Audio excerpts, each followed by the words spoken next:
Welcome back to Faith, Freedom, and Prosperity. If you've been with us from the beginning, you already know what conservatism stands for: faith, family, freedom, responsibility, and limited government.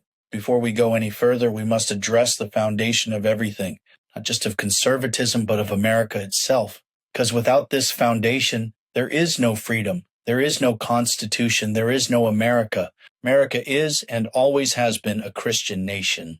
This is not opinion, it is fact, it is history, it is law. The United States Supreme Court ruled it in 1892 in Church of the Holy Trinity versus United States, stating with absolute certainty, this is a Christian nation. Our founders did not build this country on secular humanism, nor on the empty promises of socialism.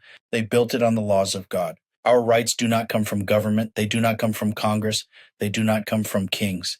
They come from the Almighty, written into our Declaration of Independence as an eternal truth. We are endowed by our Creator with certain unalienable rights. Look to our beginning. The Pilgrims did not leave their homes, cross an ocean, and brave the unknown for wealth or power. They came to worship freely, to build a nation under God. The Founding Fathers did not wage war against the greatest empire on earth just for lower taxes. They fought because they knew that true freedom can only exist when it is rooted in divine authority. The words, "In God we trust," are not a suggestion. They are a declaration, a creed, a covenant between this nation and the Almighty. And yet today, the left seeks to erase this truth from history. They strip the Ten Commandments from our courthouses. They rip prayer from our schools.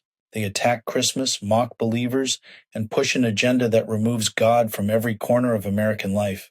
They distort the words separation of church and state, a phrase that appears nowhere in our Constitution, to mean that Christianity must be silenced. But the truth is the opposite. The First Amendment exists to protect the church from government, not to protect government from the church.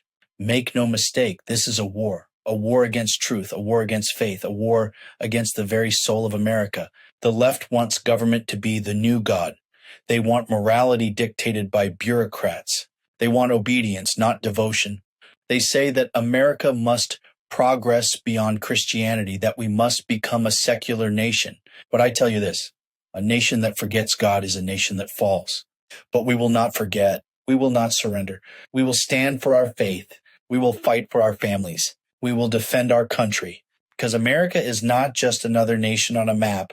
It is a shining city on a hill, a land anointed by God to be a beacon of freedom, truth, and righteousness. And as long as we remember our foundation, as long as we hold to our faith, this nation will never fall. Next episode, we expose one of the greatest threats to American prosperity, the lie of socialism. Stay with us, because faith and freedom are non-negotiable.